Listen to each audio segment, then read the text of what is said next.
Assalamu alaikum. Now, you've all been sitting here for about an hour and a half. And anybody that studies brain and biology knows this is not the best use of your body. So what I'd like you to do, if you'd be willing, just to stand up for just a couple of seconds and shake yourself a little bit. Get some blood going on in your body, man. I don't want you to fall asleep while I'm talking. All right. Now calm down. That's enough. Thank you very much. You're welcome. You're welcome.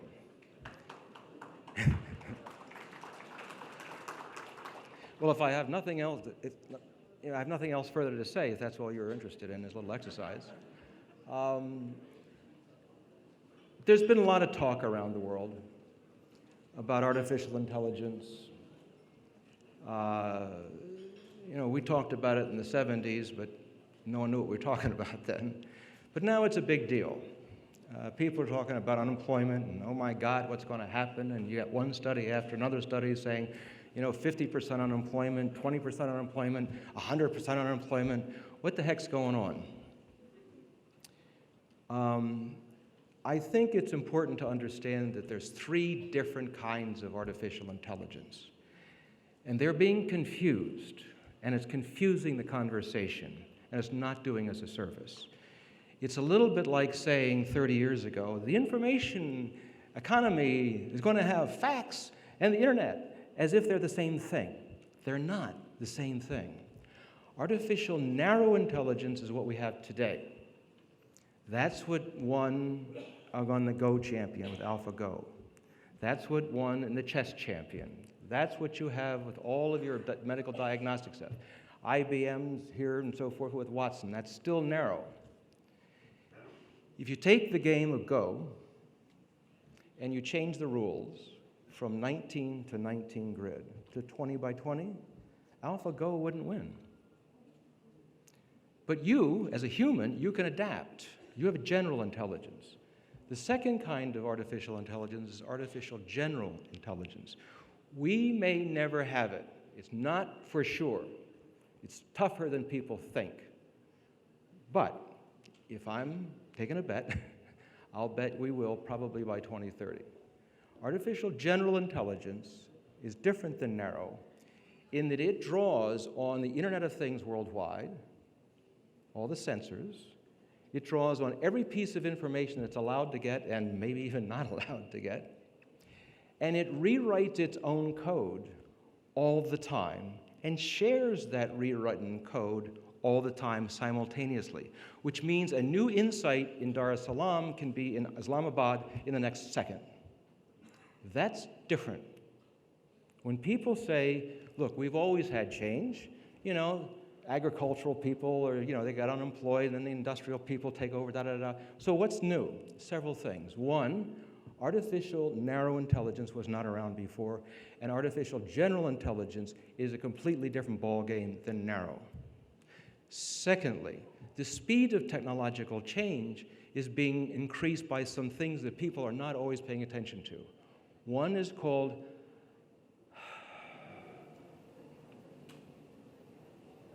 the lack of memory. That's what it's called, the lack of memory. It's computational science. Computational science. In the old days, when you're in elementary school, you were taught the scientific method, right?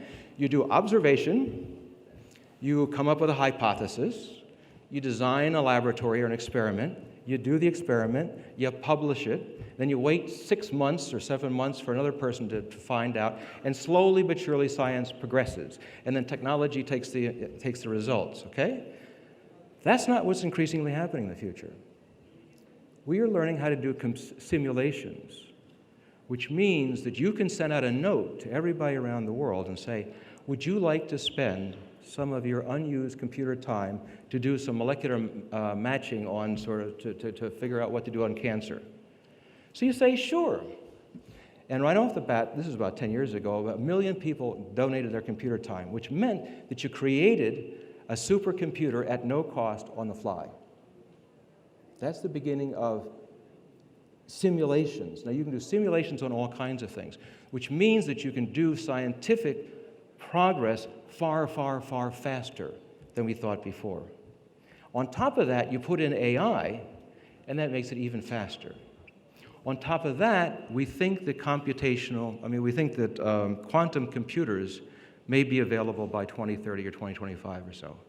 If that's the case, quantum computing speeds AI's development into general intelligence. So you have the acceleration of the acceleration of the acceleration.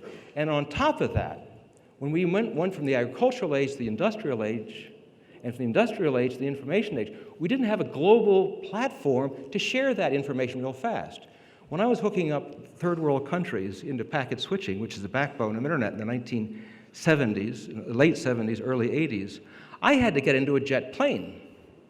And it would take months before the decision was made, right? We now have that ability to transfer that information simultaneously worldwide. So these are 4 factors that that is different. So when someone says, well, what's different today? You can say a lot.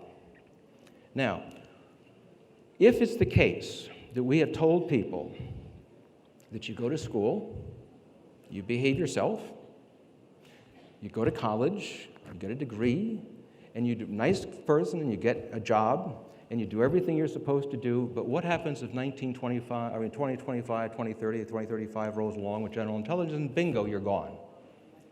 What kind of society do we want to have? Do we want to have a society that throws people into the streets? I don't think so. Now, there's a lot of experiments on guaranteed annual income, and there's also a lot of talk about that as well going on.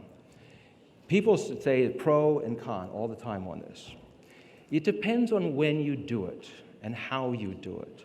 I have not seen any country in the world do a cash flow projection on guaranteed income.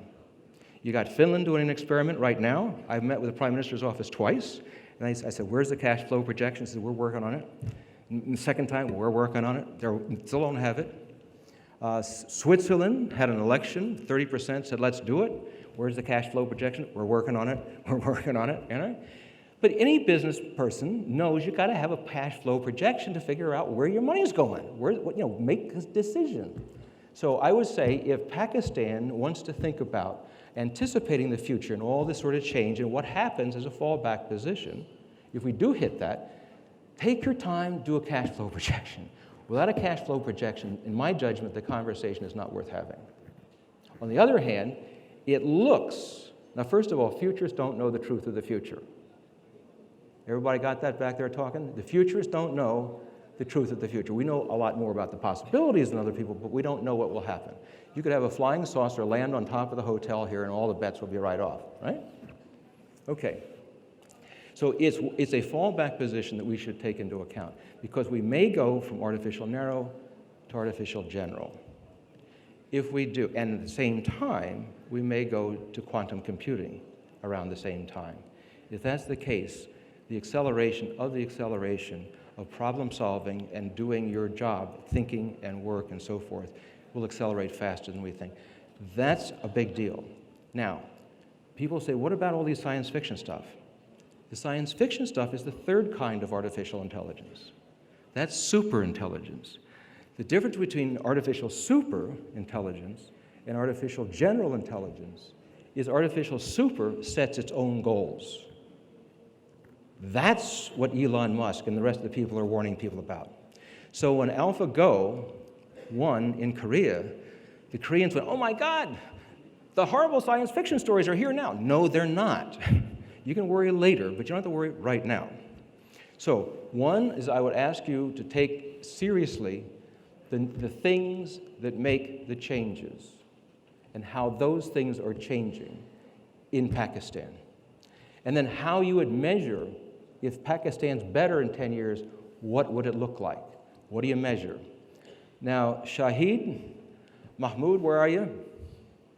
All right, he's the co-chair of the Millennium Project in Pakistan. And they did a State of the Future index. They asked the question, if Pakistan is better in 10 years, what does it mean? Specifically. Does it mean more PhDs? What does it mean? Does it mean getting more investment people into the government? What does it mean? And how would you measure it? So they did the first one. I want you to please get a hold of that report, think it through, and if you say that they don't have the right indicators, fine, they can do it again. They can do it again. Because you can redo a State of the Future report every year. It's sort of updated. The idea is you want to find out what are the variables that'll have more impact on the overall country? Because it's not just improving education, it's not just improving business, it's improving the whole country, the culture, everything together. So you need an index, an integrated index, just like a cost of living index. It takes a bunch of different variables, puts them together into an index. You do the same thing for the future. And then have people argue about what those variables ought to be. Good. The purpose isn't just to have a number 10 years from now. The purpose is to educate the country, to have your conversation together about all of these things.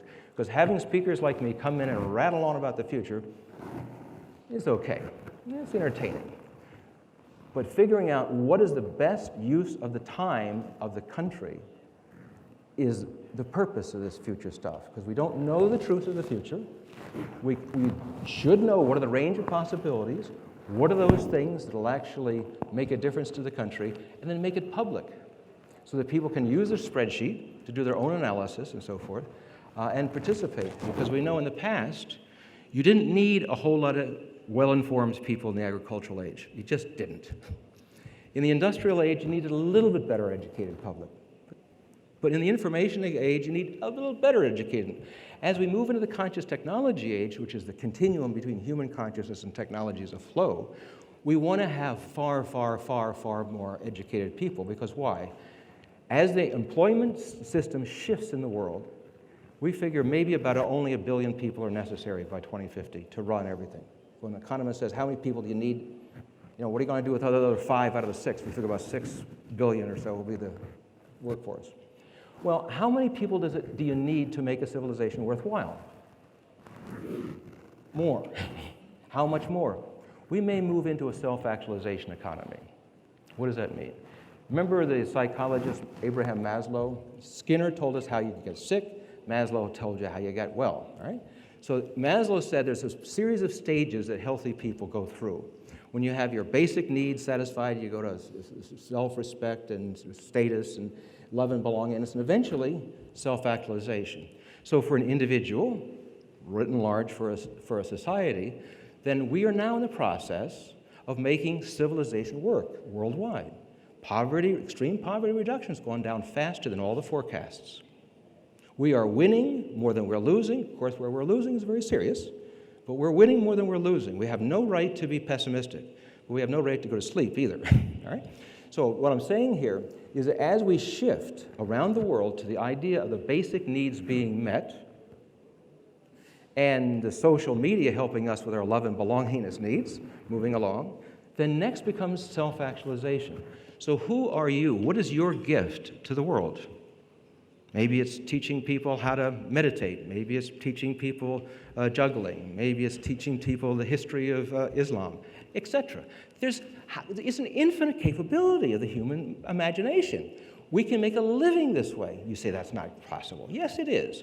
How many people right now would be interested in your rambling on about the history of the country? Maybe 0.00001%. That's thousands of people. In the past, the market was the center, and we revolved around the market, right? You had no choice. You had to walk over there. Now, you have over half the world is connected to internet now. 40% in Tanzania, by the way, congratulations. That's fabulous. But we have, in the world, more than half the world is connected by internet, which means that every one of you in this room, potentially, has access to half the world. The question is, how do you get access to that part of the world that's interested in what you're doing? Think of yourself as a holding company. How many different skills do you have? How many different interests do you have? And then how do you get markets for each one of these things? Now, you don't walk right into that because it's a different way of thinking. And that shift is much more difficult than I'm making it sound. I recognize that. So think about letting people start to, what are your hobbies? We're doing this slowly with social media. So let people evolve this so that as people get better and better at that and create the side income and all that sort of new economic sharing sort of economy stuff, then if you get out to 2025 or 2030 and you hit that area where large mass unemployment may occur, you're not going to be as shocked. You may have an income system. Hopefully the government has done over the last 10 years a variety of cash flow projections and get the best business minds working on it. How do we make that happen? Also, the cash that you'll need to live may change. We have known in the electronic industry that the capacity and the cost changes, Moore's law. We all know about this, right? We expect, I'll wait till next year if the price comes down. We're not saying that in health yet. We could say it in education, but we don't have the certification right. When we get that, the cost of education goes down. And when you look out in the future of possibilities, we see that most of the things you spend money on that cost a lot of stuff, a lot of that is bell curve. It's still going up. But we figure it'll start to bell curve and go down. And there's different forecasts on that. Every country should do its own work. And there's another one too as well. Then as these new technologies, synthetic biology is giant. Synthetic biology is at least as big a deal as a steam engine. I'll come back for another talk on that another day. But synthetic biology, the 3D printing, computational science, quantum computing, robotics, you go through all this whole list. These will produce new income streams that weren't there before. So as those produce new income and the cost of living starts to bell curve down, where that crosses over, then we can start talking about a basic guaranteed income in some way. But until that time, let's study it like the Finns are doing and like other countries are doing, fine. But I wouldn't advocate jumping into it. Then you need to turn the world into a financial crisis. We don't want to do that. So as we move into a self-actualizing economy, we may be able to fulfill the great religions of the world that have said forever. We will become a human unity, a flow of consciousness, more divinely inspired, because then you're evolving your own spiritual capability and your own mind and your own relationship to the earth as distinct from being crammed into one direction that everybody's got to do it the same way. I wish you a happy future and good luck.